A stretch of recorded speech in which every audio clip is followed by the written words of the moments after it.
Eh bien, chaleureuse bienvenue à chacun, chacune pour cette journée spéciale, conférence sur l'éducation des enfants, un sujet d'une immense importance. Dieu vous a confié des trésors ou est sur le point, pour quelques-uns d'entre vous, est sur le point de vous confier des grands trésors, mais c'est en même temps un gros contrat dans le monde dans lequel on vit, d'éduquer nos enfants selon la Bible, pour faire tout ce qui est en notre pouvoir pour apporter au Seigneur des enfants qui vont pouvoir l'honorer, le servir dans ce monde. Alors, on est ici pour s'encourager les uns les autres. Ça peut être lourd parfois, ça peut être décourageant. Des fois, on peut aussi pas trop savoir quoi faire. Et l'Église locale, un des buts, c'est de s'entraider, de s'encourager, de s'équiper dans le cas présent pour être de bons parents. Donc, ça va être quand même diversifié aujourd'hui. Moi, je fais la première session. Après ça, on a une pause. Après ça, Monsieur Roy va faire la deuxième session. Après ça, on a un dîner ensemble. Après ça, la sieste. Excusez, ça c'est ma cédule à moi. Je vais aller me cacher, c'est sûr, au moins 15 minutes. Après ça, troisième session avec Jonathan. Après ça, une petite pause. Puis la quatrième session, ça va être un panel questions-réponses. Donc, on va juste... Les trois anciens, on va s'asseoir en avant, puis on va essayer, par la grâce de Dieu, de répondre à vos questions. Fait que vous pouvez accumuler des questions, les noter là, tout au long de la journée. Il va y avoir une session consacrée à cela. Donc, ma session à moi, vous l'avez à l'écran, c'est vraiment tiré d'un livre de John MacArthur. La première version, celle que j'ai utilisée, c'était « Parents chrétiens, comment réussir ?» Et là, j'ai découvert qu'ils ont réédité une nouvelle version en 2014. Parents chrétiens, que faire? Fait que si jamais vous voulez l'acheter, ça ressemble à ça. Moi, ma version a daté de 2007, puis il y a au moins une grosse différence depuis 2007. Je vais en reparler tantôt. 2 points principaux qu'on va regarder ce matin. Enseigner la soumission et enseigner la sagesse. C'est vraiment deux points fondamentaux, je pense, 2 priorités qu'on devrait avoir comme parents, basées sur la parole de Dieu. Avant de se lancer, on va prier. Merci Père pour le temps que tu nous donnes ensemble aujourd'hui. C'est vraiment une joie et un privilège de pouvoir nous encourager, nous équiper les uns les autres dans ce rôle, cette responsabilité importante d'éduquer nos enfants dans tes voies, qu'ils puissent t'aimer, te craindre, te servir, Seigneur.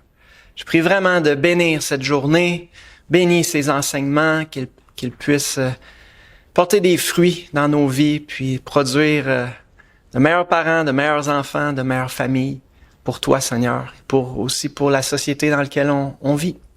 On remet la journée dans tes mains. Merci d'être avec nous. Amen. On se lance. Enseigner la soumission. Je me base sur quoi? Un des passages fondamentaux, Éphésiens 6, 1 à 4. Enfants, obéissez à vos parents, selon le Seigneur, car cela est juste. Honore ton père et ta mère. La suite, on va en reparler un peu plus loin. Et vous, pères, n'irritez pas vos enfants, mais élevez-les en les corrigeant et en les instruisant selon le Seigneur. Ça, c'est en résumé bien court, c'est ce que le Seigneur nous commande, autant aux enfants qu'aux parents. C'est très court, mais c'est riche, et on va méditer là-dessus ensemble. Donc, Dieu commande aux enfants d'obéir à leurs parents et de les honorer. Et il s'attend à ce que les parents leur apprennent l'obéissance et le respect, parce que ça se fera pas naturellement. C'est pas le chemin naturel du cœur de l'enfant. C'est là un des buts fondamentaux du rôle de parent. Produire des enfants obéissants et respectueux de l'autorité. Je commence avec ça aujourd'hui parce que c'est fondamental. Si on manque ça, si on n'est pas capable d'élever des enfants qui vont être soumis aux autorités, respectueux, obéissants, eh bien, l'envers de ça, c'est de produire des rebelles, ok? Ça sera pas un grand service qu'on rend au Seigneur, à l'Église, puis à la société. Alors, c'est vraiment prioritaire. Un enfant qui grandit en ayant le sens de l'obéissance, de la soumission et du respect envers ses parents sera capable d'établir des relations harmonieuses dans quelque sphère que ce soit. C'est ça l'idée, c'est que ça commence avec la relation avec les parents, et si cette relation-là est saine, l'honneur, le respect, l'obéissance, la soumission, eh bien, ça va s'appliquer par la suite à toutes les autres autorités que Dieu va mettre dans la vie de nos enfants. Alors, la famille, c'est vraiment l'école première des enfants. En revanche, si nous élevons une génération d'enfants qui ne savent pas ce que veut dire respecter l'autorité, non seulement nous préparons à nos enfants de mauvaises relations pendant toute leur vie, ça va gâcher leur vie, premièrement, à eux, mais nous allons aussi contribuer à créer un monde chaotique. Donc, on va voir quatre sous-points là-dedans. Premièrement, la soumission est plus que l'obéissance. On vise plus que juste l'obéissance extérieure. Hein, on l'a lu dans Éphésiens 6.2, « Honore ton père et ta mère ». Cela implique une disposition du cœur. Notre priorité, c'est d'atteindre leur cœur, pas juste l'obéissance extérieure. Donc, une disposition du cœur excluant une obéissance forcée, où le cœur demeure rebelle. Un acquiescement extérieur cachant un cœur insoumis n'honore pas ses parents. Une obéissance purement extérieure n'est pas de toute évidence ce que Dieu demande. Alors ça, c'est un piège. On l'a vu en masse, tu sais, des enfants qui sont très obéissants. On peut dire qu'ils obéissent à la baguette pendant toute leur jeunesse. Puis là, à 16 ans, pouf, c'est la rébellion totale. C'est quoi le problème? C'était une obéissance extérieure. À quelque part, le cœur était pas disposé à honorer et à respecter l'autorité, hein? Les enfants doivent avoir pour leurs parents le plus profond respect, de sorte qu'ils aient une attitude juste derrière un acte juste, et que l'acte d'obéissance soit toujours motivé par une attitude qui honore les parents. Donc, ce qu'on veut atteindre, c'est l'attitude. On veut que nos enfants développent une bonne attitude face à notre autorité parentale. Pas juste l'obéissance extérieure. Les enfants ne sont en général pas très subtils dans leurs attitudes, surtout quand ils sont jeunes. Quand un enfant se plaint, qu'il rouspète ou qu'il boude, il est certain que son attitude est mauvaise. Quand des parents observent ce genre de comportement, ils doivent s'attaquer au problème de l'attitude. Alors, très jeune, ça se manifeste, des mauvaises attitudes. Et tous les enfants sont pareils. Alors, il faut très jeune travailler ça, s'attaquer à ça. Donc, la soumission dont on parle, c'est plus que l'obéissance extérieure. De bien des façons, l'attitude de l'enfant est beaucoup plus importante que ses actions. Car si l'attitude est juste, les actions suivront naturellement. Mais une action juste, jumelée à une mauvaise attitude, n'est que de l'hypocrisie. Il y a un danger potentiel, c'est d'élever des hypocrites. Puis en tant que chrétien, là, on a un plus grand danger que les autres. Parce qu'ils vont apprendre tout ce qu'un bon chrétien devrait faire. Et là, ils peuvent juste se bâtir une belle façade, hein, avoir les bons comportements extérieurs. Mais leur cœur peut rester rebelle. Alors, on veut pas élever des hypocrites. Alors, dès le plus jeune âge, faut essayer de travailler le cœur, l'attitude. Et non pas juste les belles apparences. Vaut mieux gâcher parfois les apparences puis atteindre le cœur que sauver les apparences et manquer l'essentiel, hein? Les enfants qui honorent véritablement leurs parents dans leur cœur garderont ce respect et cet amour profond pour leurs parents toute leur vie. C'est un investissement qui rapporte beaucoup à long terme. Alors, ouais. La preuve, c'est Matthieu.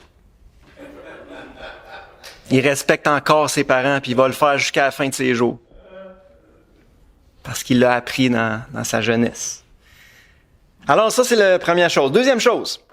La vraie soumission biblique découle de la crainte de Dieu. Colossiens 3.20. Enfants, obéissez en toutes choses à vos parents. Pourquoi? C'est quoi la motivation principale? Cela est agréable au Seigneur. Et c'est ça qu'il faut enseigner à nos enfants dès leur plus jeune âge. Faut que tu le fasses premièrement pour plaire au Seigneur, plaire à Dieu.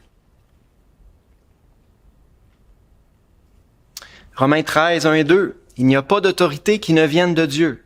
Et les autorités qui existent ont été instituées de Dieu.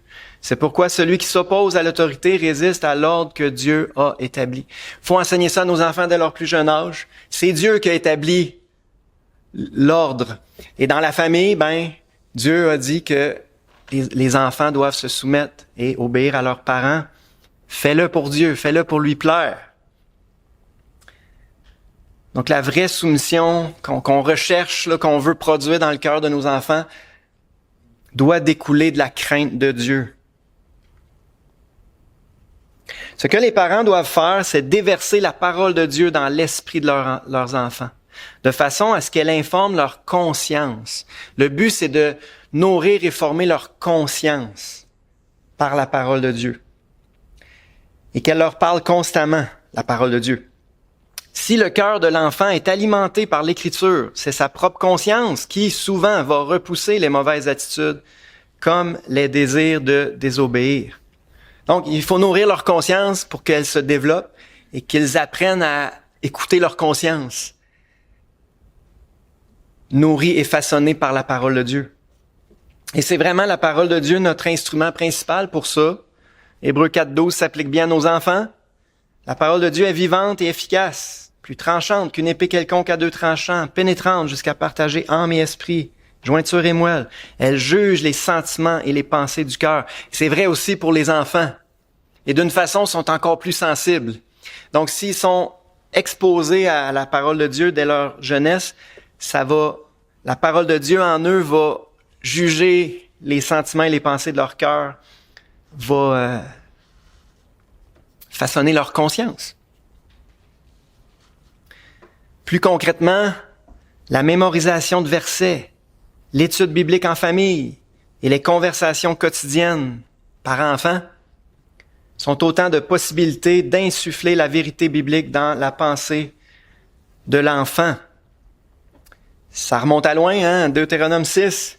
Les commandements que Dieu nous a donnés, Dieu dit, tu les inculqueras à tes enfants. Tu en parleras quand tu seras dans ta maison, quand tu iras en voyage, quand tu te coucheras et quand tu te lèveras. Bref, il faut saisir toutes les occasions qu'on a dans la vie de tous les jours pour semer la parole de Dieu dans leur esprit, dans leur cœur. Et les jeunes enfants, c'est des éponges, ils apprennent. C'est le meilleur temps pour mémoriser des versets. C'est une très bonne habitude à prendre. On peut faire ça en famille. Moi, 3/4 des versets que je connais, je les ai appris quand j'étais jeune. Faut profiter de cet âge-là où la parole de Dieu rentre bien puis la mémoire est efficace. Des études bibliques en famille, c'est pas obligé d'être des études complexes qui durent 45 minutes. Là. Ça peut être des petites capsules. Là. Bon, moi souvent j'ai fait ça avant ou après les repas. C'est-tu avant ou après? Je m'en rappelle plus. Mais à l'heure des repas, juste un petit 5-10 minutes avant ou après le repas. Une petite leçon. Capsule. Puis un petit sketch. Quand ils sont jeunes, tu peux faire ça plus animé. Juste. L'idée, c'est de semer, tout le temps semer la parole par petites doses. Faut pas les écœurer avec ça. Mais puis ça va façonner leur conscience. Et le point, c'est il faut qu'ils le fassent pour Dieu. Il faut que leur soumission découle de leur crainte de Dieu, leur désir de plaire à Dieu. Un esprit et une conscience alimentés par la parole de Dieu deviendra inévitablement une source d'attitude et d'action juste. On sait, tout part du cœur puis de la conscience. Alors c'est ça qu'il faut, c'est là qu'il faut semer et arroser. La partie peut-être moins agréable, mais incontournable. La soumission nécessite la correction. Étant donné que le cœur de l'enfant est naturellement insoumis, ils ont des cœurs pécheurs comme vous et moi, les parents auront inévitablement à exercer une discipline sur ceux-ci. C'est incontournable. Ça fait partie du rôle de parent. Il faut exercer une discipline sur nos enfants. Sinon, c'est la deuxième loi de la thermodynamique. Tout se dégrade ici-bas. C'est vrai dans la nature. c'est vrai pour l'être humain aussi. Si on laisse aller nos enfants à suivre leur penchant naturel, c'est sûr qu'ils vont devenir des petits rebelles délinquants. Fait que c'est notre job de les encadrer. Proverbe 22:15, la folie est attachée au cœur de l'enfant. La verge de la correction l'éloignera de lui. Il y a une folie attachée au cœur de chacun de nos enfants. Ils ont besoin de correction. Corriger, ça veut juste dire redresser, ramener, réaligner. Éphésiens 6:4, Pères, n'irritez pas vos enfants, mais élevez-les. Comment? 2 façons principales, en les corrigeant et en les instruisant selon le Seigneur. Donc, il y a un côté discipline, il y a un côté instruction. Mais on peut pas mettre de côté la discipline, ça serait une grave erreur. Les parents qui négligent de corriger leurs enfants lorsqu'ils sont désobéissants ou irrespectueux font preuve d'un manque de sagesse et d'un manque d'amour. La Bible dit que c'est un manque d'amour de ne pas reprendre et corriger ses enfants. Proverbe 3:12, l'Éternel châtie celui qu'il aime, comme un père, l'enfant qu'il chérit. Dieu est toujours notre exemple. Dieu, c'est le Père parfait. Puis si on a besoin d'être corrigé ou châtié, il va le faire par amour.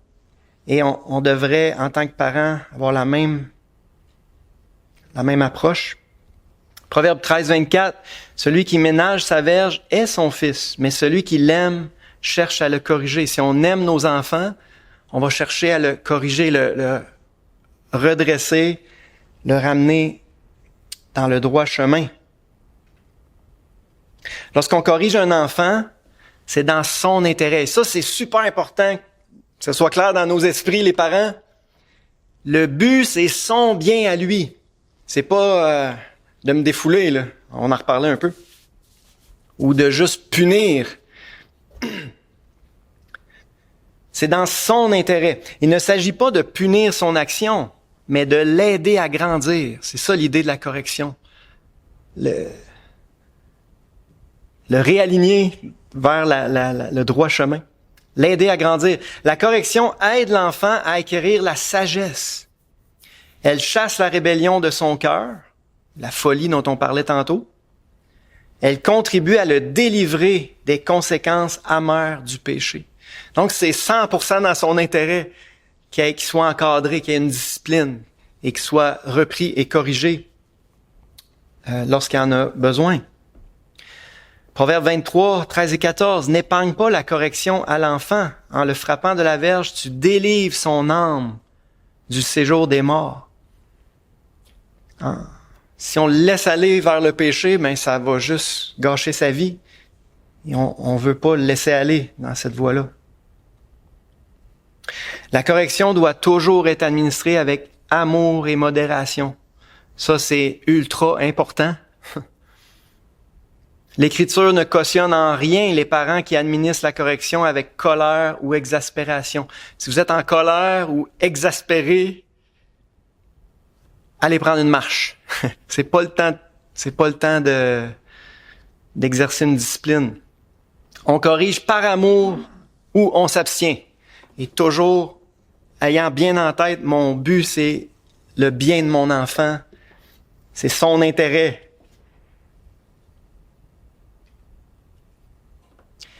La correction n'est pas nécessairement la fessée. Souvent, quand on lit correction, on pense, en tout cas, moi aussi, on pense automatiquement la fessée. Dans la Bible, c'est vraiment pas clair qu'il parle de fessée. On a lu plusieurs versets qui parlaient de la verge de correction. J'ai écouté cette semaine un enseignement de Mathieu Caron. C'est la première fois que j'entendais ça de ma vie, qui est quand même un expert dans l'hébreu, puis qui analysait justement les versets qui parlent de verge de correction dans les Proverbes. Puis lui, sa conclusion, c'était que ça parlait pas premièrement de la fessée, c'est ça, de la correction telle qu'on l'imagine. Moi, je vous donne mon opinion personnelle. Personnellement, je crois encore que ça peut être une bonne façon de faire concrètement, mais ce n'est pas la seule et ce n'est pas obligatoire. Il peut avoir, c'est ça la suite de mon paragraphe, là. Il y a une multitude de façons d'appliquer des mesures disciplinaires. Les corrections vont varier selon l'âge de l'enfant et selon la personnalité de chacun. Donc, dans la pratique, il y a un large éventail de possibilités. Je veux pas m'étendre là-dessus ce matin. C'est de même dans toutes les autres. La Bible nous donne surtout des principes. Et la Bible nous laisse beaucoup de liberté au niveau de l'application concrète de ces principes-là. Eh bien là, c'est ce que je veux faire ce matin. Le principe de la correction ou de la discipline, ça c'est incontournable. Maintenant, l'application concrète, ben ça c'est à chaque parent, je pense, d'en parler entre eux, d'en parler avec d'autres chrétiens d'expérience, puis de décider concrètement comment on va appliquer ça. Donc, je veux pas m'étendre là-dessus, mais je veux juste dire, c'est pas nécessairement la fessée. Ok, il y a plein d'autres possibilités. Enfin, il est important d'être constant et cohérent. Ça aussi, c'est ultra important dans notre façon d'appliquer la discipline. Si les parents ne sont pas cohérents, les enfants considéreront que la correction est arbitraire et capricieuse et ça va les irriter. Alors, ça, puis aussi, il faut s'en parler entre les parents. Souvent, il y a un parent qui est plus lousse que l'autre. Un est plus sévère, l'autre est plus lousse. C'est vraiment important que les parents, vous parliez de ces sujets-là, puis vous établissez un cadre clair, qui change pas. Puis qui change pas aussi entre vos enfants, bien sûr, pour qu'il y ait une impression de favoritisme. Alors, ça, c'est super important. Un cadre clair qui change pas. Des clôtures qui bougent pas. Pour que les enfants sachent vraiment... c'est ça. Vous avez compris. Et dernier point pour celui-là, la soumission produit la bénédiction. Honore ton père et ta mère. Ça, c'est le bout que j'avais skippé au début. C'est le premier commandement avec une promesse afin que tu sois heureux et que tu vives longtemps sur la terre. C'est ça le commandement. C'est accompagné d'une promesse. La promesse comporte deux aspects, la qualité de vie et la durée de vie. Ceux qui honorent leurs parents vivent généralement une vie plus épanouie et plus longue que ceux qui ne le font pas. Bien sûr, il s'agit d'une règle générale, ok, mais quand même, généralement, c'est vrai. Alors, c'est dans l'intérêt de l'enfant, de notre enfant, qu'il apprenne à honorer ses parents puis s'y soumettre de bon cœur. Il va être plus heureux, puis il a plus de chances de vivre longtemps sur cette terre. En d'autres termes, la soumission à ses parents est dans l'intérêt de l'enfant. Non seulement elle est agréable à Dieu, mais elle est aussi ce qu'il y a de meilleur pour l'enfant. Il n'y a rien de meilleur pour nos enfants que de développer cette attitude-là, d'honorer ses parents. L'obéissance préserve l'enfant de tout un monde de malheur. Et ça préserve les parents d'innombrables tristesses. Ça vaut la peine d'investir dans la discipline de nos enfants quand ils sont jeunes. Après ça, ça nous apporte du repos dans la suite. Et c'est bien plate à gérer. C'est ça, la rébellion. Une juste attitude, marquée par la soumission et le respect, le sauvera d'une vie pleine d'amertume et de ressentiment. Et d'une façon générale, elle prolongera sa vie et le rendra beaucoup plus épanoui. Donc, mon premier point matin, c'est fondamental, il faut leur enseigner la soumission. Dieu commande aux enfants d'obéir à leurs parents et de les honorer. Il s'attend à ce que les parents leur apprennent l'obéissance et le respect. C'est là un des buts fondamentaux du rôle de parent, produire des enfants obéissants et respectueux de l'autorité. Puis les professeurs à l'école vont vous être reconnaissants. C'est pas facile pour eux autres. De nos jours, les professeurs à l'école du dimanche, tout le reste de la société va vous être reconnaissant si vous faites une bonne job. La soumission est plus l'obéissance.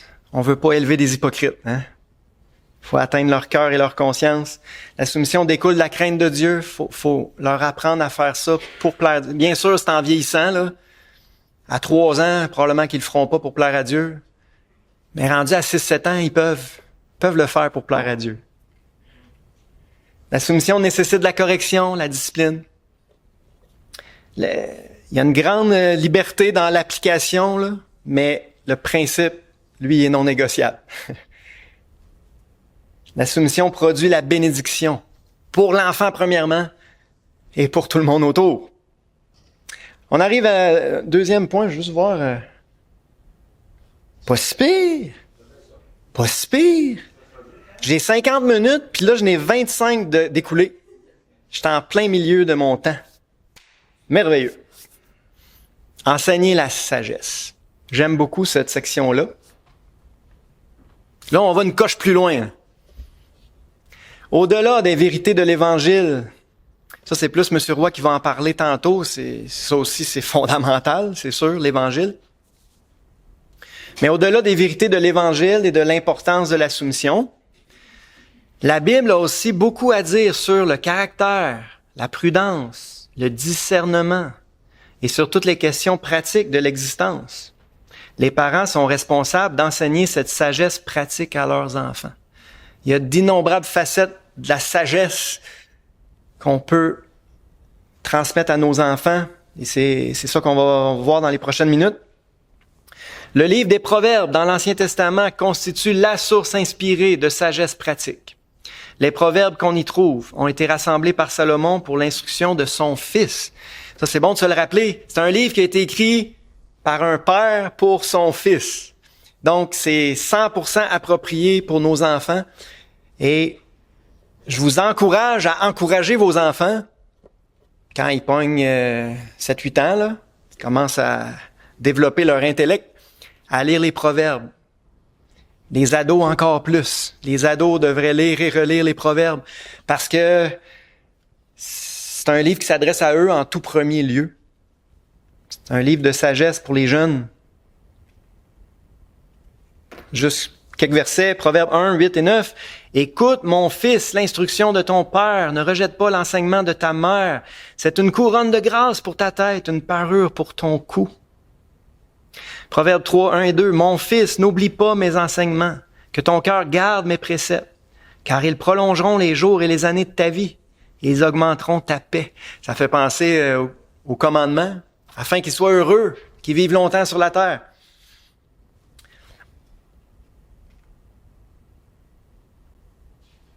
L'expression « mon fils » revient 24 fois dans le livre des Proverbes. Fait que ça confirme ce que je vous ai dit, ça s'adresse premièrement à des jeunes. On va voir 8 points, un peu plus rapides que les autres, OK? 8 facettes. Premièrement, enseignons-leur à rechercher la sagesse. Si vous concentrez votre énergie sur des choses secondaires, si vous en faites des passionnés du Canadien de Montréal, puis ils pensent juste à ça, là, je lance un pic.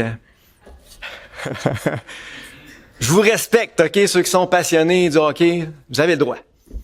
Mais si c'est toute leur vie tourne autour de ce genre de choses-là, excusez, là, mais vous manquez quelque chose. OK, faut leur transmettre de l'intérêt pour des choses plus profondes et plus importantes que ça. Je m'excuse si j'ai blessé quelqu'un. Si vous concentrez votre énergie sur des choses secondaires, vous allez élever des enfants superficiels qui s'attacheront à des choses secondaires. Consacrez votre énergie à enseigner des choses profondes. Vous aurez des enfants au caractère profond qui aimeront la sagesse. C'est important, ça. C'est à nous à leur enseigner des choses profondes puis l'amour de la sagesse.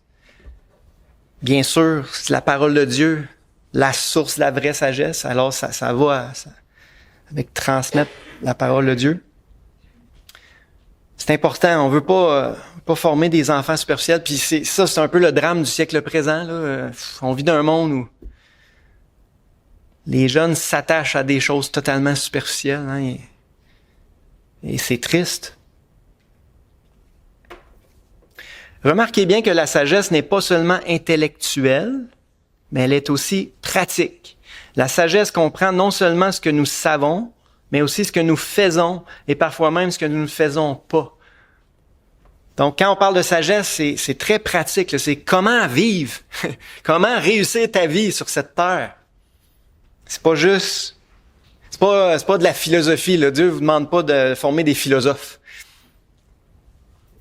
il vous demande d'élever des enfants qui vont savoir vivre avec sagesse sur cette terre, puis réussir leur vie, puis être des instruments de bénédiction pour ceux qui les entourent. En tant que parents, il est de notre devoir d'enseigner à nos fils et à nos filles comment vivre sagement, pour qu'ils comprennent que cette sagesse divine est l'objet le plus noble qu'ils puissent rechercher. Ça revient beaucoup dans les proverbes. Recherche la sagesse, acquiert la sagesse. Il n'y a rien de plus important ici-bas. Proverbe 3,13. Heureux l'homme qui a trouvé la sagesse et qui possède l'intelligence. Le gain qu'elle procure est préférable à celui de l'argent et le profit qu'on en tire vaut mieux que l'or. La sagesse n'a pas de prix. Bien sûr, la sagesse, c'est premièrement Jésus, c'est premièrement d'avoir une relation personnelle avec Jésus. C'est l'Évangile, c'est le commencement de la sagesse. Mais après ça, se rajoutent plein d'autres facettes de la sagesse qui vont faire toute la différence pour toute leur vie. Donc, il faut leur enseigner à rechercher la sagesse, à s'attacher à des choses plus importantes que toutes les choses vaines de ce monde. Deuxièmement, enseignons-leur à craindre Dieu. La vraie sagesse commence par la crainte de Dieu. C'est le fondement sur lequel doit reposer l'enseignement que nous donnons à nos enfants. Proverbe 1,7, la crainte de l'Éternel est le commencement de la science. Proverbe 9,10, le commencement de la sagesse, c'est la crainte de l'Éternel. Ça ne peut pas être plus clair. Il faut commencer par ça. C'est prioritaire, c'est fondamental. Il faut leur apprendre à craindre Dieu. C'est impossible d'être sage si nos enfants n'ont pas de crainte pour Dieu. La crainte de Dieu comporte deux aspects. Le premier est la révérence. C'est une crainte révérentielle de la parfaite sainteté de Dieu. C'est un respect profond qui découle d'une prise de conscience de sa majesté. Il faut expliquer à nos enfants que Dieu, il est saint, il est majestueux. Il faut leur lire les passages où les hommes ont vu Dieu. Puis chaque fois, ils sont tombés sur leur face, tout tremblants. La révérence, le respect profond devant la majesté de Dieu, ça c'est fondamental. Faut transmettre ça à nos enfants. Dieu, c'est pas un Père Noël. C'est celui c'est ça, qui est digne qu'on se prosterne devant lui face contre terre. Donc, ça, c'est le premier aspect de la crainte de Dieu, la révérence. Le second aspect est la crainte de déplaire à Dieu. J'aime cette définition-là. Craindre Dieu, c'est avoir peur de lui déplaire ou de l'offenser. La foi authentique reconnaît à Dieu le droit de corriger, de punir et de juger. C'est pourquoi, dans la présence de Dieu, la sagesse tremble à l'idée d'offenser Dieu. Proverbe 16,6. Par la crainte de l'Éternel, on se détourne du mal. Et même, il y a un autre verset qui dit « La crainte de l'Éternel, c'est la haine du mal. » Ça va ensemble. Donc, si on craint Dieu, on va prendre le péché au sérieux, finalement. On va avoir peur d'offenser Dieu, peur de lui déplaire. Il faut enseigner ça à nos enfants. Dès leur plus jeune âge, enseignez à vos enfants que le péché est une offense à un Dieu saint. C'est pas juste une convention sociale. C'est pas juste enseignons-leur pas juste une moralité. C'est ça, convention sociale. C'est la vraie moralité, c'est que le péché offense Dieu. Apprenez-leur qu'on ne se moque pas de Dieu et que le péché produit toujours des conséquences amères. Ça, c'est important. Le péché est le fun au début, il est attirant, mais il produit toujours des conséquences amères. Ça, il faut leur répéter ça. C'est comme manger des bonbons à longueur de journée. C'est le fun, là. Mais on s'en reparlera dans 6 mois. J'aime juste reculer d'un. J'ai souvent dit ça, pas juste aux enfants, c'est bon pour tout le monde. Ce que Satan nous offre, c'est toujours le fun à court terme, mais ça détruit à long terme. Ce que Dieu nous offre, c'est souvent pas attirant à court terme, et même ça demande des efforts à court terme, mais ça apporte toujours la bénédiction à long terme. Ça, c'est bon d'en être conscient, c'est bon de l'enseigner à nos enfants. Si vos enfants craignent Dieu, ils auront aussi la crainte de pécher contre Dieu. Ça va ensemble? C'est là une crainte qu'il est bon de cultiver et qui leur évitera beaucoup de problèmes et de chagrins dans la vie. Proverbe 14, 27, la crainte de l'Éternel est une source de vie pour détourner des pièges de la mort. La crainte de Dieu nous permet de nous détourner des pièges de la mort. Faut que nos enfants prennent le péché au sérieux, puis soient conscients que ça mène à la mort, ça détruit, ça a des conséquences amères. Troisièmement, enseignons-leur à veiller sur leurs pensées. Voilà un point sur lequel les parents doivent insister plus que jamais à une époque où la télévision et l'Internet ont l'importance que l'on sait. Quand je disais tantôt, ça vient d'un livre de 2007. Les réseaux sociaux, c'était au tout début, dans ces années-là, ça commençait. Là, je pense qu'encore pire que la télévision et l'Internet en général, c'est vraiment les réseaux sociaux sur lesquels les jeunes sont 3-4 heures par jour.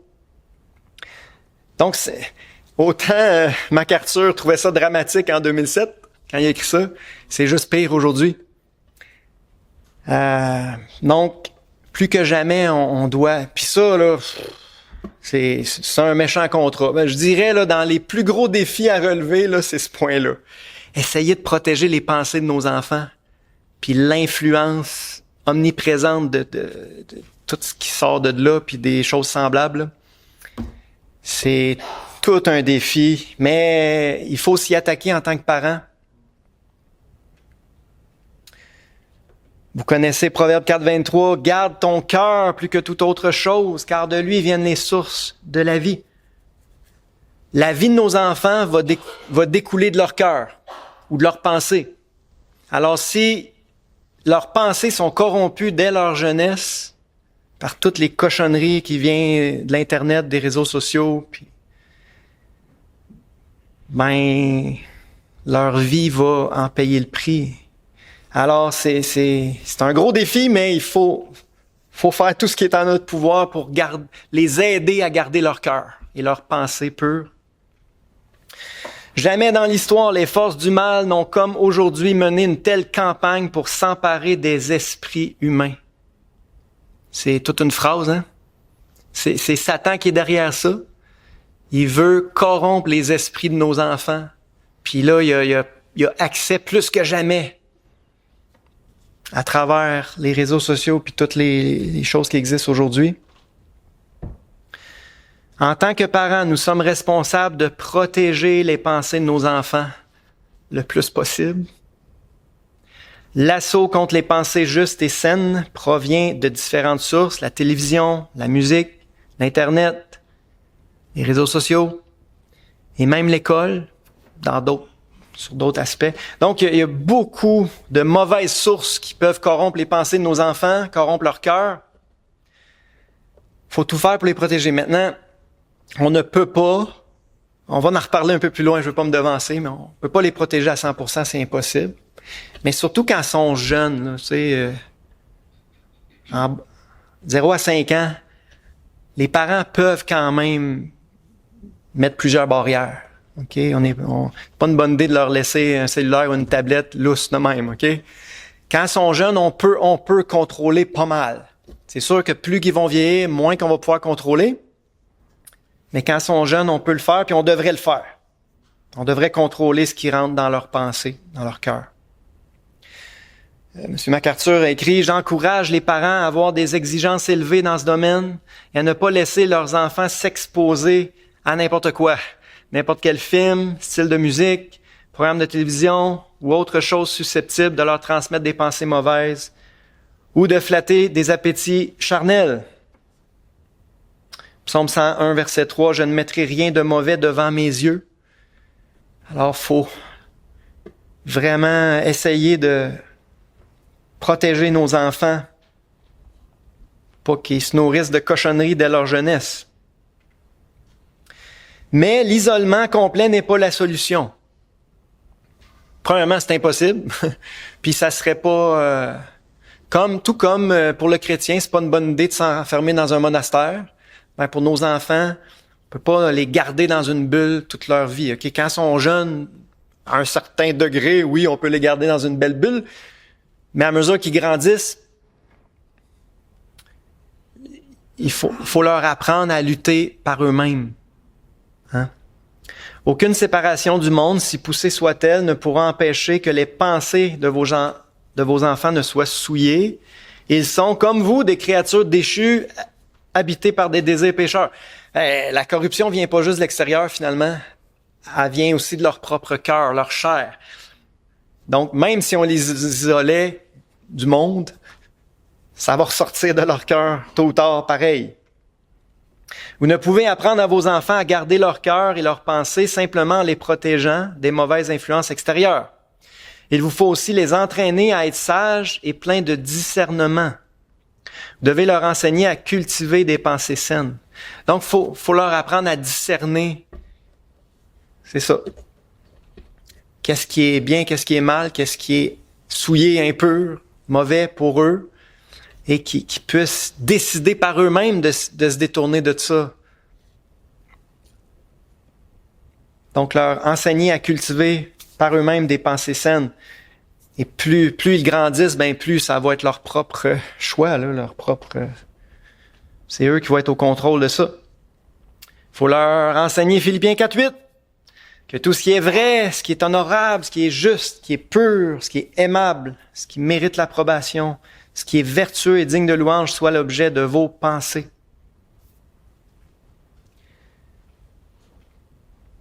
Prochain point, enseignons-leur à bien choisir leurs amis. Peux-tu mettre un S à l'heure? Non. Oui, l'heure avec un S. J'ai fait une faute. Leurs amis. Les mauvaises influences des amis présentent un grave danger, surtout à l'adolescence. C'est un fait que les jeunes sont plus enclins à suivre un mauvais exemple qu'à donner un bon exemple, surtout s'il s'agit de contredire leur père. Les amis font une grosse différence, surtout pour les ados. Alors, faut les préparer à ça avant. Choisis bien tes amis. Je sais que M. Roy a répété ça souvent, il l'a dit. Choisis bien tes amis. Et c'est vraiment un gros morceau de sagesse qu'on peut leur transmettre. Proverbe 1, ça commence de même les proverbes. Mon fils, si des pécheurs veulent te séduire, ne te laisse pas gagner. Mon fils, ne te mets pas en chemin avec eux. Détourne ton pied de leur sentier. Si tu as des mauvais amis autour de toi, éloigne-toi. Choisis-en d'autres, parce qu'ils vont t'amener dans des conneries que tu vas regretter après. Vous pouvez être sûr qu'un jour ou l'autre, vos enfants auront à faire face à une grande pression de la part de leur père pour se conformer à des normes de conduite que Dieu réprouve. C'est inévitable. Ils vont avoir de la pression de leurs amis. Il faut essayer de les protéger de ça le plus possible. Puis s'ils choisissent bien leur ami, mais ça va réduire considérablement cette pression-là. Ne laissez pas vos enfants se laisser influencer par des pères qui exercent sur eux une pression malsaine. Rendu à 15 ans, il est trop tard. Faut s'y prendre le plus tôt possible. Apprenez-leur à choisir des amis qui les édifient. Une bonne question à leur poser. Cet ami-là, est-ce qu'il te tire vers le haut ou il te tire vers le bas? S'il te tire vers le bas, pourquoi pas, éloigne-toi d'eux, choisis-en un qui va te tirer vers le haut. Hein, c'est un bon conseil à leur donner. Puis, je veux pas être négatif, mais à l'adolescence, là, l'influence des amis est encore plus forte, règle générale, est plus forte que l'influence des parents. Pour ça, je dis, rendu à 15-16 ans, il est quasiment trop tard. Faut travailler vraiment plus tôt. Parce que l'influence des amis, c'est inévitable, est très forte à l'adolescence. Alors, si au moins ils ont choisi des bons amis, ça va aider beaucoup. On peut leur enseigner Proverbe 13-20. Celui qui fréquente les sages devient sage, mais celui qui se plaît avec les insensés s'en trouve mal. Enseignons-leur à maîtriser leur convoitise. Oh! Là, par exemple, j'ai pris du retard. Faut que j'accélère. Je vais aller assez vite. Un parent sage sera conscient du fait que tous les adolescents ont des passions qui peuvent les entraîner dans des tragédies s'ils n'apprennent pas à maîtriser leur convoitise. On parle principalement des passions d'ordre sexuel, OK? Puis ça encore là, ça n'a jamais été aussi pire dans notre monde. La pornographie, ça n'a jamais été aussi accessible. Faut les exhorter là-dessus le plus tôt possible, là, aussitôt que ça commence, à se battre contre ça, parce que c'est comme un engrenage. Hein? Quand on met le pied là-dedans, ben c'est difficile d'en sortir. Alors ça fait partie des choses à enseigner à nos enfants, surtout les jeunes ados, pré-ados. 2 Timothée 2,22, fuis les passions de la jeunesse, fuis ça. Ces convoitises-là, ça va gâcher ta vie. Recherche les bonnes choses avec les bonnes personnes, avec des bons amis. Idéalement des amis chrétiens qui veulent plaire au Seigneur. Hein, ceux qui invoquent le Seigneur d'un cœur pur. C'est un des thèmes dominants des premiers chapitres des Proverbes. De toute évidence, Salomon considérait que c'était une des instructions essentielles à transmettre à son fils. Salomon parle beaucoup du danger de la femme étrangère. Hein, c'est ça. Le danger de l'immoralité sexuelle. S'il en parle, c'est parce que c'est un des grands dangers. Dans le cas des Proverbes, ça s'adresse plus aux jeunes hommes, mais je pense que on peut l'appliquer autant aux jeunes femmes. Le livre des Proverbes souligne clairement les grands dangers de l'immoralité sexuelle, l'importance de ne pas céder à la convoitise. Presque tout le chapitre 7 est consacré à décrire un scénario qui met en scène une séductrice et sa victime. Et s'il y a un péché qui amène des conséquences vraiment amères et à long terme, c'est bien les péchés d'ordre sexuel.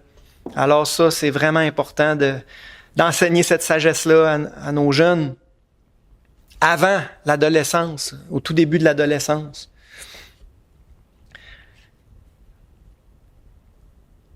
Remarquez que ce jeune homme se trouve dans un quartier où il ne devrait pas être et s'expose ainsi délibérément à la tentation.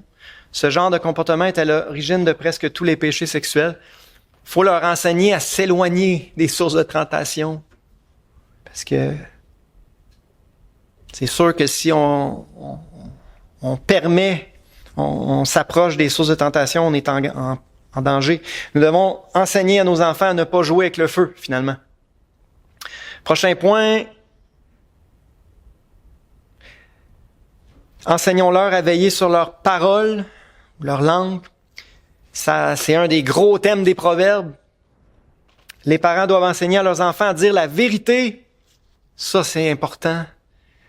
Ça peut paraître anodin, mais c'est fondamental. La vérité. À parler de manière à édifier les autres au lieu de les blesser. À prendre garde à la pureté de leurs paroles. Faut leur enseigner dès leur jeunesse que nos paroles ont vraiment un grand pouvoir, un impact positif ou négatif. Faut pas les prendre à la légère. Écarte de ta bouche la fausseté. Éloigne de tes lèvres les détours. Les lèvres fausses sont en horreur à l'Éternel. Mais ceux qui agissent avec vérité lui sont agréables. La bouche du juste est une source de vie. La langue du juste est un argent de choix. Ta bouche devrait servir à faire du bien à ceux qui t'entourent, hein? Et non pas du mal.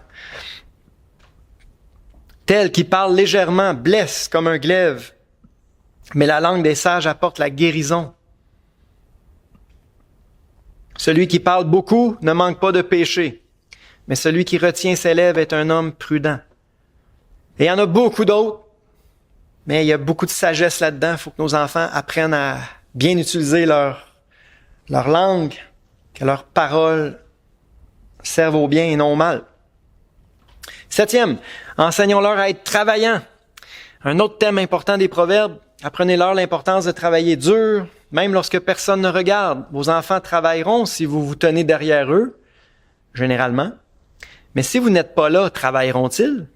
On peut faire des tests quand ils sont jeunes. Il faut qu'ils apprennent à travailler de leur propre initiative. S'ils veulent réussir dans la vie, il faut leur apprendre que le travail, c'est bien, c'est bon. Puis c'est comme ça qu'on réussit dans la vie. Proverbe 6, va vers la fourmi, paresseux, considère ses voies et devient sage. Elle n'a ni chef, ni inspecteur, ni maître. Il n'y a personne qui la surveille là, derrière elle tout le temps. Elle prépare en été sa nourriture, elle amasse pendant la moisson de quoi manger. Donc, elle travaille pour demain. Hein? Et ça, faut enseigner ça à nos enfants. Quand ça ne leur tente pas d'étudier à l'école, hein, ben, pour demain, tu es en train de préparer ton avenir, ta vie, là, c'est important. Tu développes ton cerveau tout de suite pour pouvoir t'en servir plus tard. Proverbe 10, 4 et 5. Celui qui agit d'une main lâche s'appauvrit, mais la main des diligents enrichit. Celui qui amasse pendant l'été est un fils prudent ou sage. Celui qui dort pendant la moisson est un fils qui fait honte. Donc, les proverbes parlent beaucoup de ça, le travail, et il faut inculquer ça à nos enfants. Le paresseux trouve toujours des excuses. Il a toujours tendance à remettre à plus tard. Il fait ce qui lui plaît et reporte ce qui lui déplaît. Ça, j'ai répété ça à mes enfants des centaines de fois. À chaque fois qu'ils disaient « ça me tente pas », on fait pas ce qui nous tente dans la vie. C'est très rare que je fasse ce qui me tente. Très rare. Dans la vie, on fait ce qu'il faut. Ça, c'était ma deuxième phrase. Dans la vie, on fait ce qu'il faut.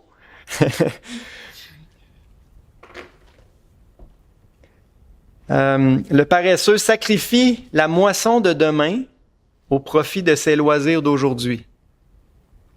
Et là, il y a une phrase un peu dure, mais vraie. C'est un des pires défauts de caractère qui puisse exister. On veut pas élever des paresseux, des lâches irresponsables qui prennent pas leurs responsabilités. Ça va causer beaucoup de problèmes à leur couple plus tard. Hein? Un mari irresponsable, paresseux, qui prend pas ses responsabilités, va être un méchant fardeau pour sa femme. L'inverse aussi. Alors, on veut être travaillant, diligent, responsable pour être un bon mari et une bonne épouse. Et toutes les autres responsabilités de la vie. Les parents ne doivent pas laisser se former de telles habitudes. On parle de paresse chez leurs enfants. Alors, c'est bon de leur donner des tâches dès leur jeunesse, des petites tâches, leur apprendre à être travaillant puis à avoir des responsabilités. Hein? Dernier point. Oh, j'ai déjà dépassé mon temps. Je vais aller vite. Enseignons-leur à bien gérer leur argent. Les proverbes en parlent aussi. Nos enfants ont besoin d'apprendre à gérer leur argent avec sagesse. Ils ont également besoin d'être prévenus des pièges du matérialisme.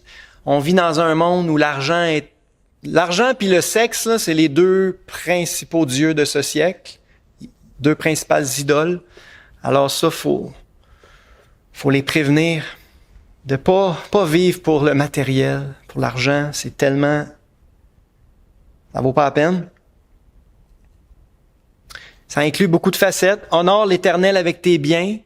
Ton argent, tes biens devraient servir à honorer Dieu.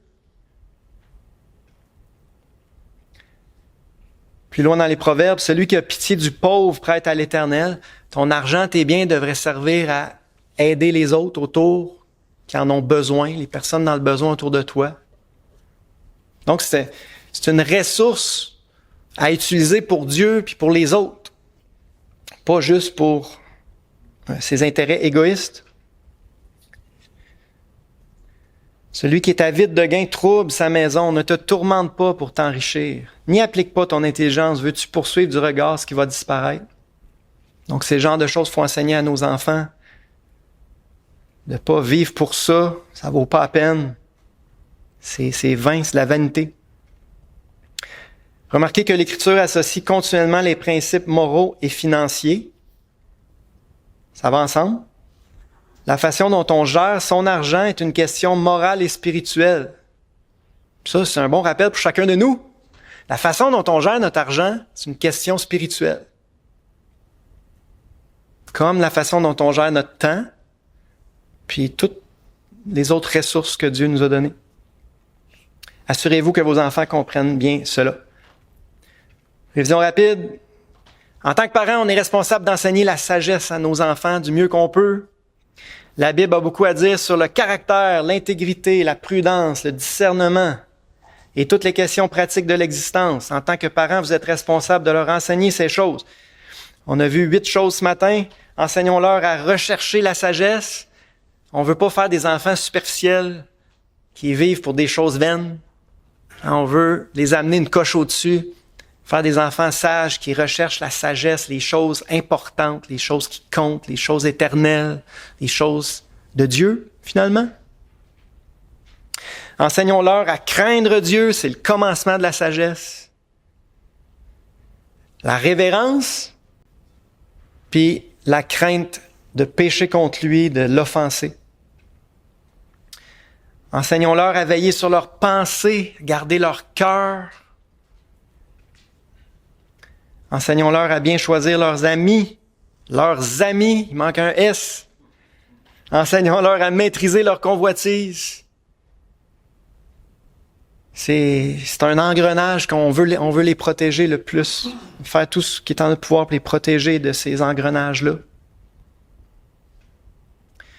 Enseignons-leur à veiller sur leurs paroles, leur langue. Enseignons-leur à être travaillants. Et enseignons-leur à bien gérer leur argent. On va prier. Merci Seigneur pour ce qu'on a pu voir jusqu'à maintenant. Je te prie que ça puisse être utile. Je te prie de nous aider, tous les parents ici, Seigneur, à enseigner la soumission et la sagesse à nos enfants. Pour toi, premièrement, pour leur plus grand bonheur. Merci pour ce que tu vas faire, Père. Amen.